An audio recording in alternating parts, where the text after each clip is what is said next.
سيداتي سادتي مرحبا بكم. اليوم سأقدم نفسي. اسمي هبة ألمير، عمري 15 سنة، أدرس في ثانوية ليوطي في الدار البيضاء في المغرب، واليوم أرغب في مشاركة في هذه المسابقة لأنني أحب النقاش العميق وأيضا تبادل مع الآخرين.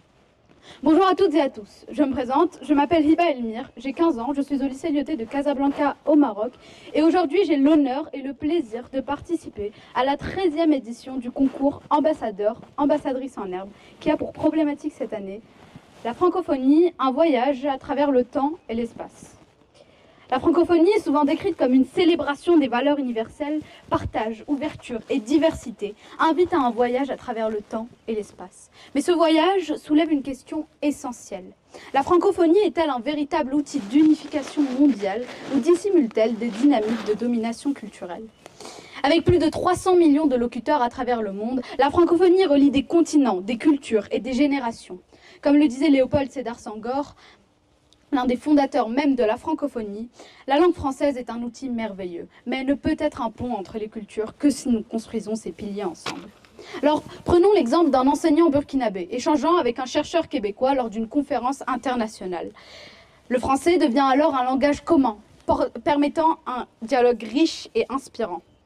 Cependant, ce lien apparent peut parfois masquer une réalité plus nuancée. Ce langage commun est parfois le fruit d'une histoire plus complexe où le français s'est imposé au détriment des langues locales. Des langues qui, comme l'exprime l'écrivain sénégalais Boubacar Boris Diop, portent en elles toute une vision du monde, une poésie unique.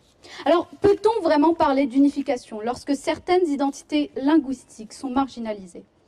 La francophonie aspire à rassembler, certes, mais elle peut parfois exclure. Prenons l'exemple d'un enfant dans une école rurale africaine. Cet enfant, avide de savoir, doit apprendre dans une langue qui n'est pas la sienne, une langue qu'il ne parle pas chez lui.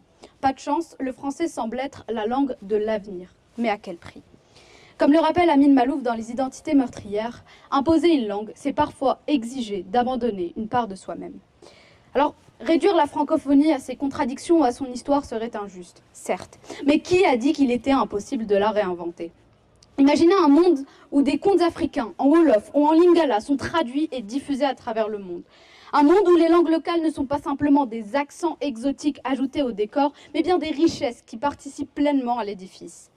Comme le disait Abdou Diouf, ancien secrétaire général de l'OIF, la diversité culturelle n'est pas une menace, elle est une richesse. Et si la francophonie devenait non pas un simple carrefour de langues, mais bien une place de marché culturel, où chaque langue a une valeur égale. Alors, la francophonie est un projet vivant, un espace en mouvement. Elle peut être un formidable outil d'ouverture, à condition de ne pas confondre unité et uniformité. Car après tout, une langue n'est pas un trophée à exhiber, mais bien un terrain de dialogue à cultiver. Alors, quelle francophonie voulons-nous ? Je vous le demande. Une francophonie de domination ou une francophonie de partage et d'inspiration ? Une francophonie de souvenirs ou une francophonie d'avenir ? Car finalement, est-ce que la francophonie telle que nous la connaissons aujourd'hui nous rapproche-t-elle ou nous éloigne de ce que pourrait être un véritable dialogue entre les peuples ?